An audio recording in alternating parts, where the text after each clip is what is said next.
So, yeah, what we're here to talk about today is bridging the gap between hardware functionality in a DPDK application and vendor neutrality in the open source community. So a bit of a mouthful, but we're going to look at this situation with just the view of OVS with DPDK. We're not going to dive technical level into the implementations, but we are going to look at the challenges you kind of face when you have these communities facing each other and what one community's expectation is versus another. So, usual legal disclaimer. Just the content. We're looking at proprietary hardware and open source software. Why do you want to do this? Why is this important these days? We're going to look at open vSwitch with DPDK, the deployment model there with the view of the hardware feature and you want to expose it. We look at hardware acceleration use cases done to date with OVS DPDK, so some patches we've done and the feedback we've gained back. And finally, just a quick conclusion. So we all know this, it's been bandied around for years. The traditional approach to hardware appliances is changing. End users, they're not looking to buy high-end, expensive hardware and coupling it with commercial software. They're now starting to move to, hey, look, I want my generic server, can couple that with my open source software. And the whole idea here is, reduce your capital expenditure and your operational expenditure. So you could kind of look from this point and say, well, what's the advantage of exposing a hardware feature through the open source community? And the idea behind this would be, okay, if you can do this for an established open source community, there's a few advantages. One, you have community maintainability, so features are developed and maintained by a community rather than just one person, so it's not just one heavy lifting. You have the distribution models, i.e. if your hardware is now part of this project and you're part of other open source OSs, you have great access to a distribution model. It's not just, hey, this is my code, you have to download it yourself. You can now come packaged with other operating systems. And then the obvious cost savings, look, a lack of commercial license. We know this is one of the main draws. But there's a problem that comes with this, and it's that some open source projects can be hardware agnostic, and Open vSwitch is a good example of this. So how does a developer actually try to implement a feature in this case? And that's what we're going to try and answer today. So if you take a very quick look at if I was to create a hardware feature today and try and expose it. So you start off, okay, I have my hardware, vendor, whoever, and I thought, right, look, I want to expose this in an open source project. And in this case, your first stop with a view to getting to OVS with DPDK would be talk to the DPDK community. So this is your first kind of feedback loop to the DPDK. You talk about the libraries, how it should be done, at the driver level. You get this feedback and you get the library implemented. And that's great. And it works at the DPDK level. If you're developing your own homegrown app, you know exactly the hardware you're working with, you know the exact functionality you expect. That works fine. But if we build upon this and we say, right, if you're looking to get in further again, and we introduce Open vSwitch. So we all know what Open vSwitch is. It's just a multi-layer virtual switch. It can be implemented in two ways, either as a kernel module or as a user space program. And just to be clear, when you're in the user space, it can be Linux user space or it can be user space using DPDK. So here's an issue straight away that if you have a view to getting to this stage, really you need to also get feedback, not just in the DPDK community, because it might actually vary when you get to OVS with DPDK, that hey, look, that works fine when I know my application is this hardware, but it changes when I'm going to a more vendor neutral area. But there's also an extra thing you need to think about, who consumes OVS, and it would be an orchestration, or in this case, for example, OpenStack. And all of a sudden now, if I'm developing for OVS DPDK with a hardware feature, not only do I need to talk to DPDK and how it's being implemented here, but also you take into consideration what do the OpenStack, one of my main deployers, consumers think. Is it something that, hey, if I have a piece of hardware and it's done at initialization time, will they come back and say, okay, we need it at runtime? And so there's this kind of continuous feedback loop and that's what I'm trying to get with this slide.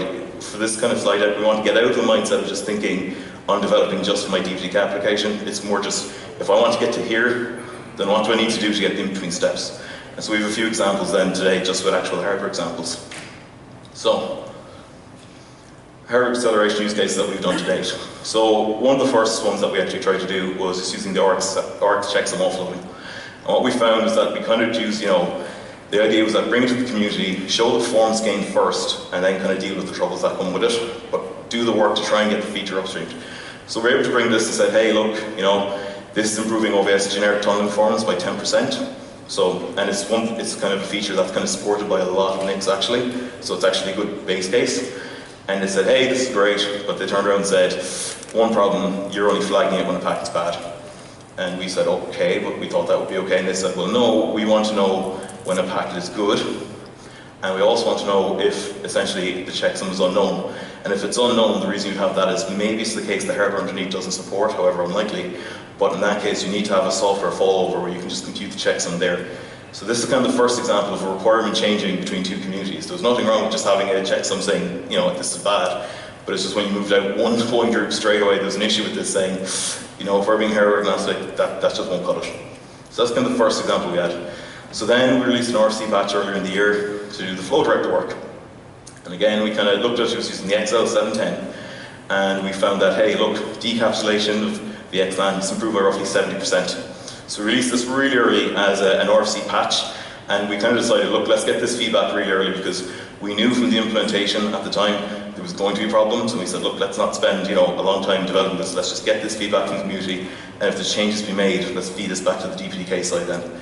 And sure enough, the biggest one that came through, as we've been touched on earlier, was that it wasn't exposed in a hardware agnostic manner, i.e., the piece of code you were kind of touching with the flow director was kind of a general area code. It was also used by, like, I would say, like the Linux user space side, and all of a sudden you had these references to the i4E driver, and straight away alarm bells were ringing saying, look, if we accept this, then how do you deal with other things? But it set the idea that, hey, look, you can't ignore 70% though. And we were lucky in the sense that the generic filter work was actually ongoing at the time, and one of the main things that came back was, again, hey, what if my card doesn't support this? Am I able to actually offload to software somehow? And sure enough, we were able to actually feed that input into the generic filter API. And so again, just another example of just different requirements coming. It's not that this didn't work, but it's just within the context of the application that must be hardware agnostic, you hit these problems. And the final one we looked at then was just packet type identification. So this is a really cool feature where essentially inside the mBuf it'll just give you a definition of your packet. So this could be, hey look, this packet is IP4 UDP. This is really useful for OVS when you're doing a flow extraction, because rather than having to go through all the different options using software, you can now use this little bit of data and say, well actually, you don't, if you're IP4 UDP, you don't need to check for TCP, you don't need to look for IP6, you can just do the extraction on this. And we said, hey look, there's a 5% boost here, but being honest, we didn't get to the stage of releasing it because we hit the exact same problem, which was when we were testing different NICs. What we found was that for the same packet you were getting a different value.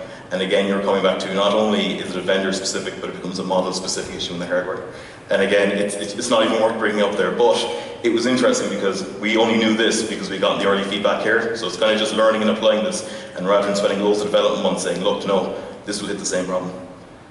So, in conclusion, we asked earlier, how developers expose hardware proprietary features? I would say, look, there's no silver bullet, that's definitely the case. Feature by feature, it's different.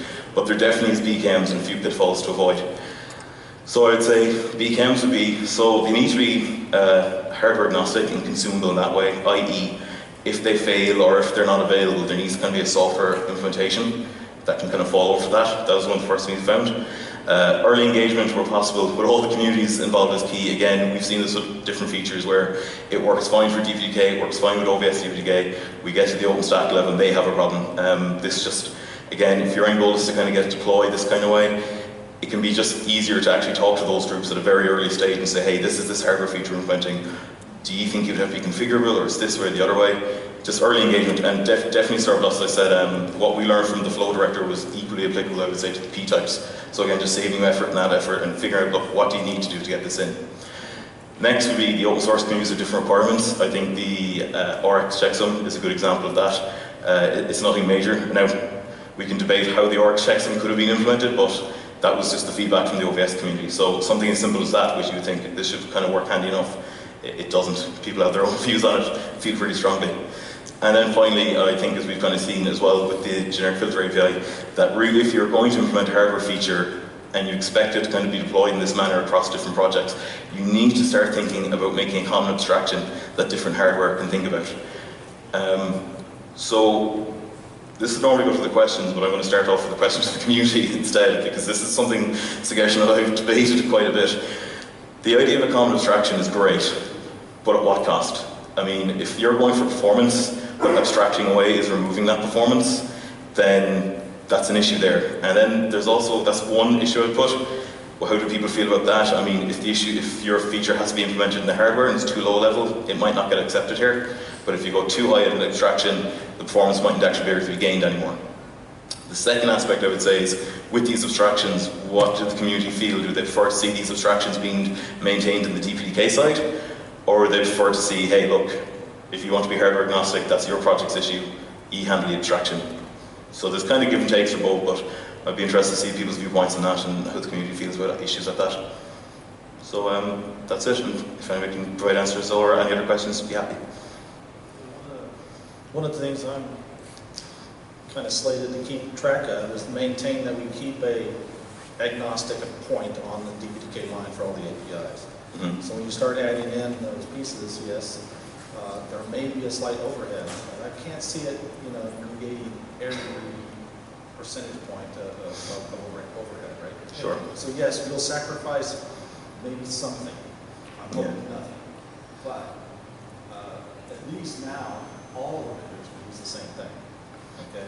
Yeah. And I think that's really the key, is to make sure we get all the vendors. I think what you're speaking is the reusability factor, right? It's the fact that what's the point of OVS doing this if another project wants to use it as well? If you do it in DPDK with a common abstraction, it's good for DPDK, I think, because it can be reused very easily, rather than a customer having to take it from here and just say, right, well, I have to do my own implementation of this over here. And I just think from a forum's point of view, there's no better place to have it than the DPDK community in that sense. Correct. And whenever you start doing VNFs and start moving around places, you're gonna run into the issue that you need to deal with it. You don't want to move from one VNF to another machine with a different NIC and have to change your code. People aren't going to do that, or they don't want to do that. So we need to make that as a common API. And I don't think we'll lose a lot. I think we'll actually see a very commonalities, because it's, we're talking about ones and zeros here typically. It's typically about the only way to write them. You'll see a lot of commonality up there. And then whenever we moved it to that layer, we can then maintain these drivers and give that functionality, and also give if the function isn't supported in hardware, then we try to implement it in software if it's required, because we also don't want that VNF to move from one place to another, and then it can't work at all because that feature doesn't exist in hardware. So we want to be able to at least try to support it in software if we can. It may be a performance impact, but that's the choice they make when they move it. Mm-hmm. So that's kind of my point is keep it at a higher level.